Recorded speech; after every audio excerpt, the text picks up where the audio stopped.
Okay, let's dive right into this. Welcome to the Explainer. Today we are unpacking the absolute blockbuster dual release from Samsung's July 2026 Unpacked event in London. For years, foldables have basically been this one-size-fits-all experiment.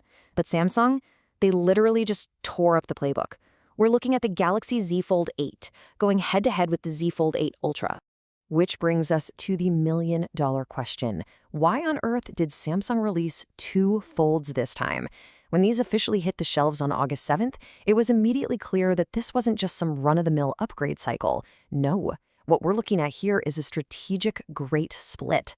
Samsung finally realized that, hey, one size absolutely does not fit all when it comes to foldable users. And that led to two entirely distinct design philosophies. So to help you figure out exactly which device fits your specific needs, we're going to break this head-to-head comparison down into four key arenas. First up, design. Second, performance. Third, cameras and battery. And finally, number 4, price. Let's get right into it. Starting with Section 1, design, the form factor battle. Because honestly, before you even power these things on, the outside tells you exactly who they are built for. Samsung is clearly targeting two very different personas here. First, there's the standard Fold8. This is your portable media player. Think of it as this incredibly sleek, wallet-shaped device that's just custom-built for effortlessly binging your favorite shows on the commute. But then, you have the Galaxy Z Fold8 Ultra. This thing is a pure productivity powerhouse. It keeps that classic, no-compromise book-style approach that power users absolutely demand for heavy, everyday multitasking. Now, the sheer engineering going on here is genuinely fascinating. The standard Fold8, it drops down to a feather-light 201 grams and unfolds to just 4.5 millimeters thick. It opens up to a gorgeous 7.6-inch inner screen with a 4:3 landscape aspect ratio, which is literally perfect for video playback. But the Ultra? Man, the Ultra kind of defies physics. Despite packing a massive 8.0-inch, almost perfectly square inner screen, it's actually thinner than the standard model. Just 4.1 millimeters when unfolded. And at 215 grams, it gives you that giant screen experience without feeling like you're carrying a giant brick in your pocket. All right, let's pivot over to Section 2, performance, or as I like to call it, the shared brain. Because despite having drastically different bodies, these two phones share the exact same soul.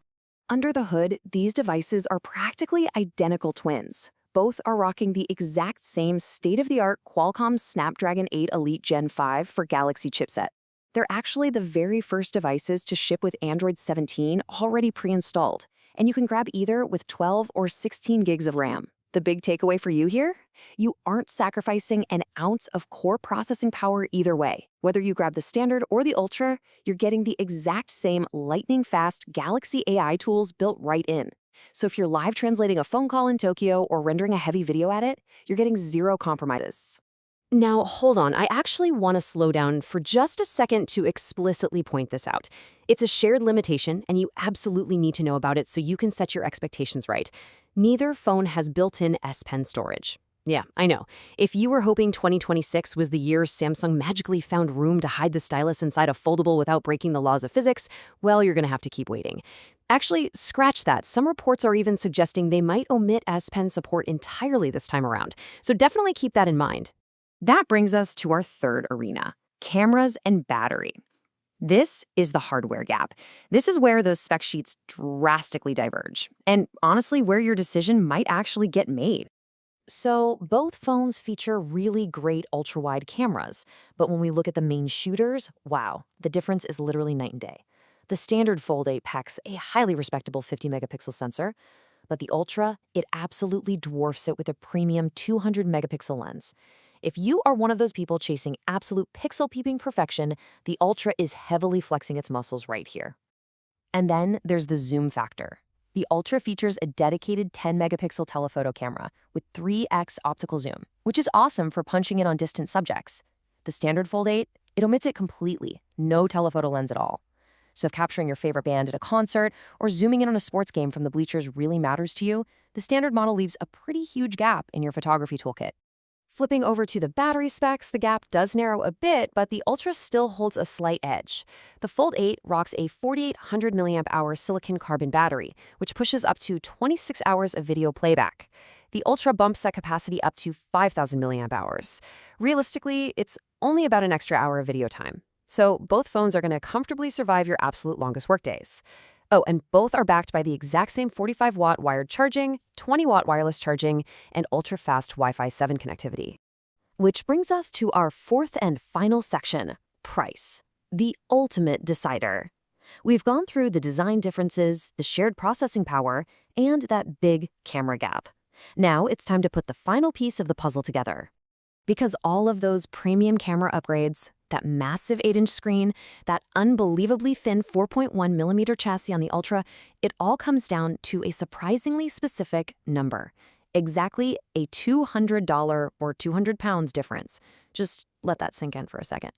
And this brilliantly illustrates the real choice here. Whether you're looking at the $1899 starting point of the Fold8 or the $2099 entry for the Ultra, that exact $200 delta exists steadily across every single storage tier. Whether you're picking up 256 gigs, 512, or even the 1 terabyte model, the math stays exactly the same. For such a massive jump in camera hardware and screen real estate, a $200 difference makes the upsell incredibly tempting, doesn't it? So I want to leave you with this final crucial thought.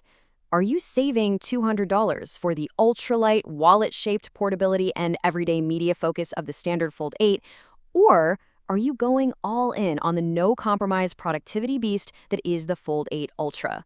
Samsung has drawn a very clear line in the sand this year, giving us two fantastic, very distinct choices. But ultimately, the final decision rests entirely on how you actually plan to use it. Thank you so much for joining me for this explainer, and I'll catch you in the next one.